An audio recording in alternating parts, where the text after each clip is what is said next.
اللي قبيله كتب لي وقال لي وراها طائرات الاطفاء. الجزائر عندها اعتقد عندنا واحد ال 15 ولا طائره تاع كنادير. ايش قلت يا حبيبي؟ اعتقد عندنا واحد ال 15 ولا طائره تاع كنادير. لا لا لا. وطائره الكنادير غاليين، يعني ما راهيش متاحه للناس كامل. يعني دول العالم، الدول المتقدمه والمتطوره، الدول المتطوره تلقى عندها 20 طائره. صح صح. كل شيء واضح. بوسبير هذه تاع شكوبي كراو طائرات من اسبانيا، كراو طائرتين، كراو زوج طيارات من اسبانيا.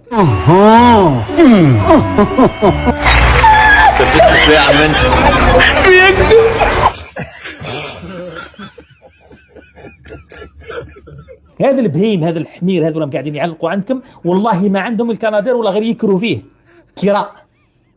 احنا الجزائريين شارينه بدراهمنا باموالنا. ايش تبغى دير امك الحلو؟ احنا راه في يوم واحد برك، يوم واحد، نهار واحد اللي هو تاع البارح، 190 حريق، 190 غابه اتحرقت. ربنا يبارك ويزيد. والله كلام. وإحنا عندنا 15 ولا 20 كنادير. ويلي ويلي يا ويلي. مين وش راح يدير؟ يعني ذكر كل فيلاج يشعل نبعثوا له كنادير، لا غالب، يعني العدد محدود. نعاود نذكرك باللي بوسبير المروك ما عندهمش. خليه بعدر، زيد بعدر، زيد بعدر. يكروا سكريه من عند اسبانيا. الدوله الوحيده اللي راهي شاريه بالدراهم، شاريه الكنادير وعندها طائرات اطفاء الحريق، هي الجزائر.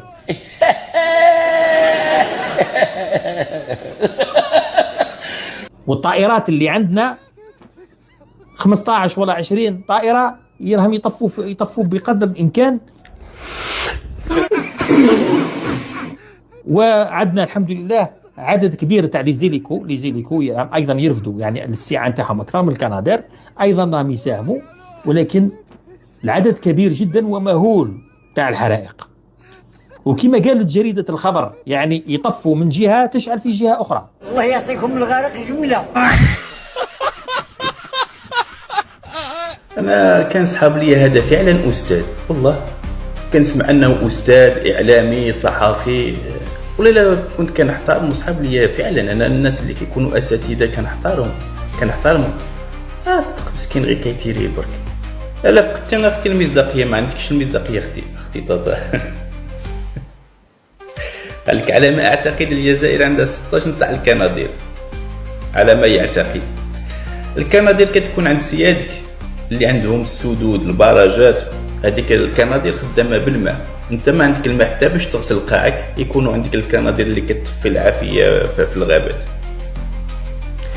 المملكه المغربيه هو البلد الوحيد العربي الافريقي اللي كيمتلك هذه الكنادير. عندنا الملك محمد السادس، ما عندناش فراقشيه بحالكم. السلام عليكم يا المعذبين في الارض، يا المواطن الجزائري. علاش راك تبعث لي في لي فيديو بالك لما نشوف هاي النار شعله، هاي النار شعله. يا المواطن الجزائري استناو، لا تقلق، استنى عمك تبون، استنى عمي تبون وكيجي يطفيها. راهو شويه مشغول برك، هذا ما كان او لاهي مع اسبانيا والغاز وكاع والبايب تاع نيجيريا، او رايح لاسبانيا وكاع. استناو عمي تبون يا المواطن، لا تقلق، ما تبعثليش الفيديو تاعي شعله منا ولا منا. استنى عمي تبون دوك يجي يطفيها. استناو لا تقلق، يا حياتكم كاع صابرين، من بكري راكم صابرين. اصبروا يا المواطن، اصبر دوك يجي تبون دوك يطفيها كاع. لا تقلق، بالعقل.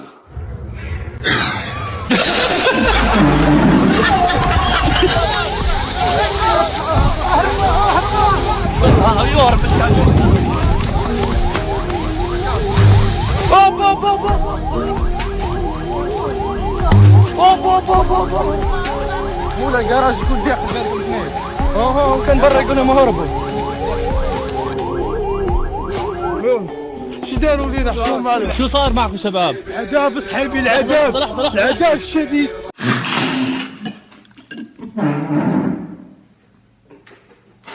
الحرائق في الجزائر خاوتي هذه حاجة مهمة. كاينة هذه.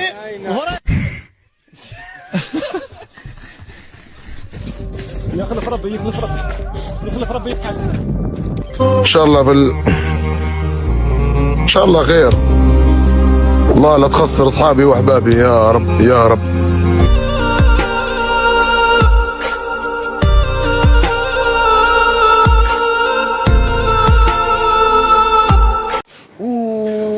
يما يما يما.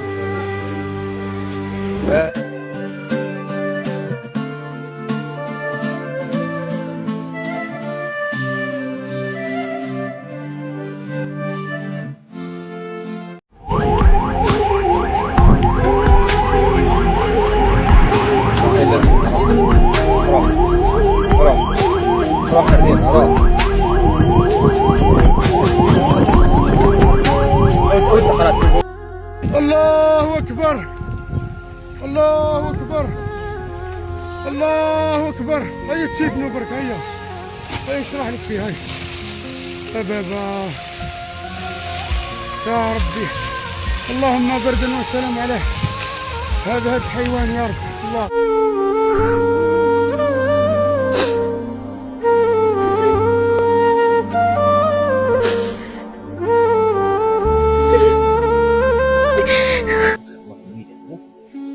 ونهضروا ونعاودوا على كل حال. الحمد لله بسلامة الراس. هاي كوبتير السطل تاع الماء هاي رايحه تطفي.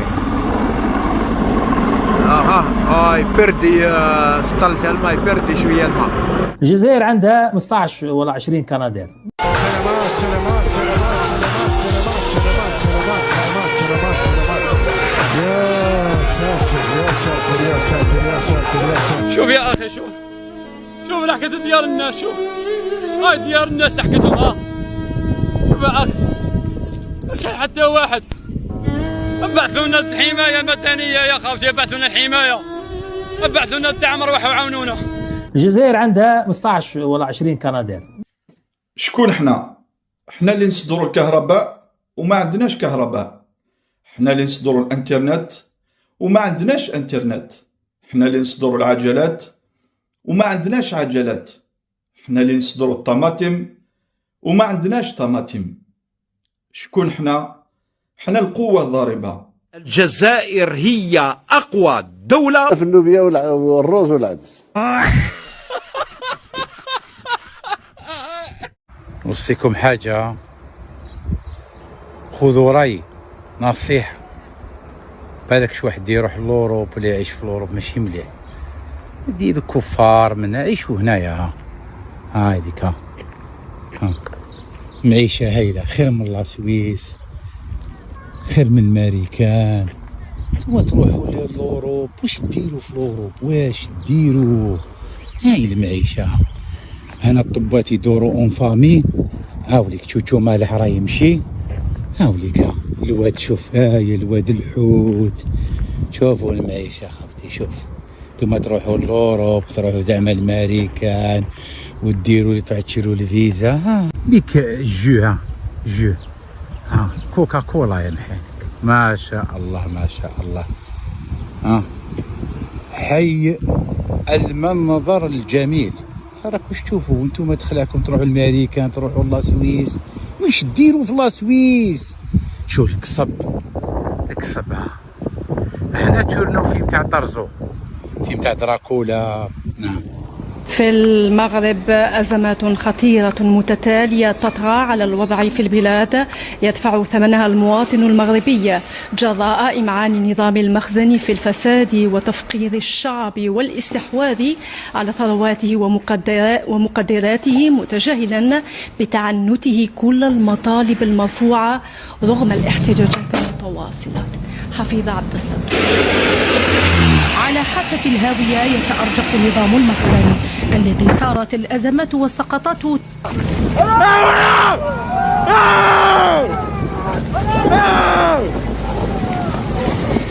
السلام عليكم. يا خويا نطلبوا من السلطات برك هذه تجي تشوف لنا حل تاع الماء، راه عندنا 3 ايام ولا 4 ايام، راهي ما تجيناش عين طول بعد، انا نشرو في الماء تاع سيتيرنا تاع شعيبه ب 200 و 300 يومي، والله غير يومي، ارواحوا يديروا لنا حل على وجه ربي بعد، رانا تعبنا والله لوليداتنا. شي شارع اسم الشارع اللي راه تقر ملوك في البخاري هنا عدلوا هاي وراي هنا من دار الشباب والدور. شحال عندها ما جاتكمش؟ يا والله في 4 ايام، في 4 ايام جات يا ربي ساعه برك، في 4 ايام جاتنا ساعه.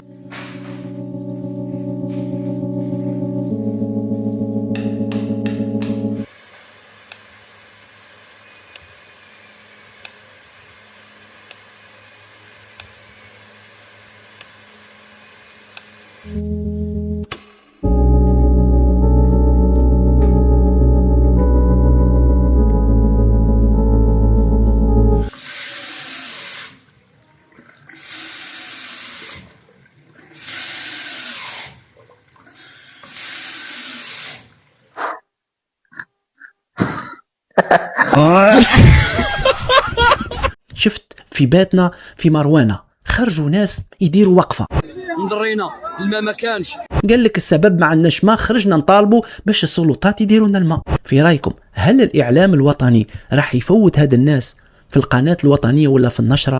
انسى حاجة من ما سامعينش بيهم خلاص أبدا. في وهرن عمال نظافة داروا هما تانا وقفة ما خلصوش 4 أشهر. 4 أشهر ما خلصناش. 4 أشهر وش ياكلوا الرباني واحد يقطع روحه ولا كيفاه؟ في رايكم هل الإعلام الوطني تاعنا ولا نشرة الثامنة راح تفوت هاد الناس؟ يا ولدي تقول لي روح تهبل انت مهبول، والله لا يفوتوهم. البارح 21 جويلية بحد السبيطار تاع عين أميناس خرجت مجموعة من النسوة داروا وقفة أمام السبيطار. مشفى إناميناس بالتحديد ماتيرنتي إناميناس. عم بالكم على داروا وقفة؟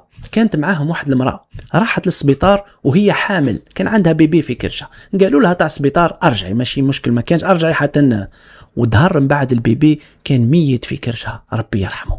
لكن في رايكم حتقول لي لطفي انت مهبول تستنى في القناة، حتقول لي القناة الوطنية اسكو هدرت هي ما تهدرش عليهم يا هو يا عين ميناس، ما كانش ما يديروش في التيلي الوقفات هذو ما يستعرفوش بهم.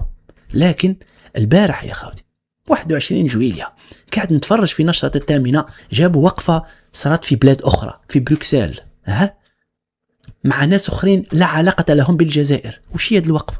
بمبادرة من الحزب الوطني الريفي احتضنت العاصمة البلجيكية بروكسل فعاليات إحياء الذكرى 9. وقفة صارت في بلاد أخرى مع ناس مغاربة في بعضهم يحطوها في نشرة الثامنة. ليس مجرد وقفة رمزية. هذا الإنسان اللي يهدر هو هذا الميكروفون يا خاوتي تاع القناة الوطنية، يعني الوقفة هذيك راحوا يغطيوها داروا تغطية، راهو تهبل بعتوا فريق عمل بالكاميرا والميكروفون والمخرج راح لهيه والشعب اللي ما خلصش، والشعب مسكين اللي ما عندوش الماء، والشعب اللي ما عندوش كهرباء، هذاك لا تغير معني انت ما يهمكش وقفاتك لا تهمنا.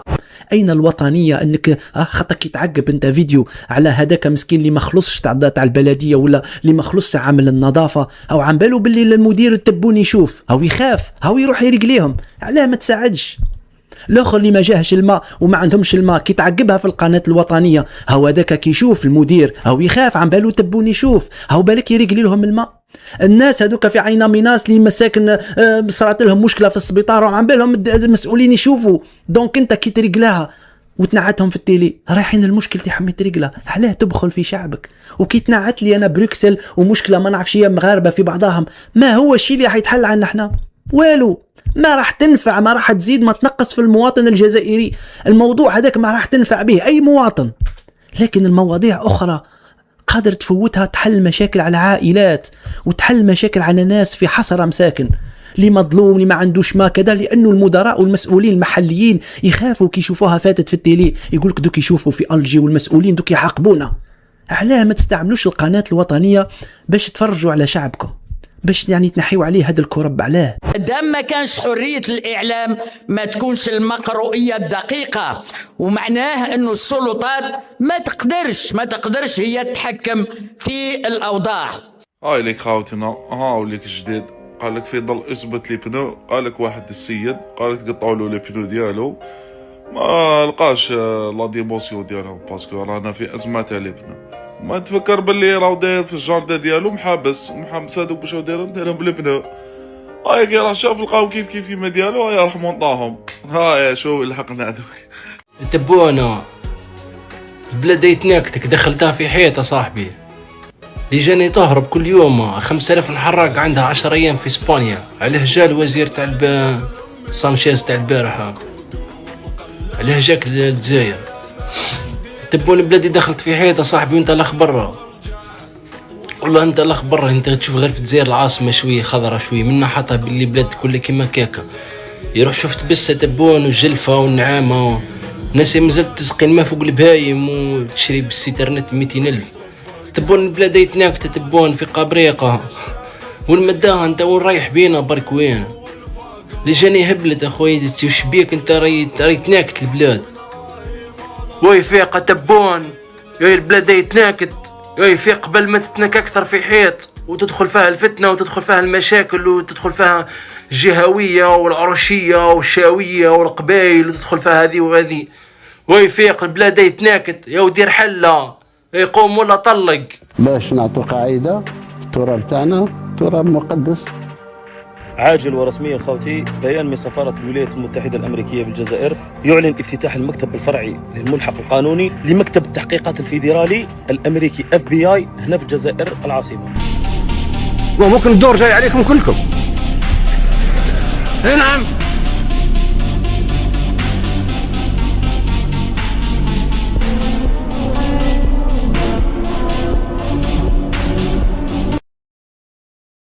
FBI في قلب الجزائر. ترامب فتح مكتب FBI في الجزائر العاصمة باش يكونوا هاد الكبرانات تحت أعين ترامب، يتنفذوا الأوامر نتاعي، يصرى لكم كما صرا لي رئيس فنزويلا. فتح مكتب الفيدرالية الشرطة الفيدرالية في الجزائر العاصمة. صدعوا لينا راسنا الجزائر لا تركع والسيادة وحنا أقوى منظومة والتوحد ما يدخل لينا في الشؤون تاعنا. الشرطة الفيدرالية FBI في الجزائر تمشي هاك ولا هاك يركبوا لك الخنشة ويديوك إلى غوانتانامو.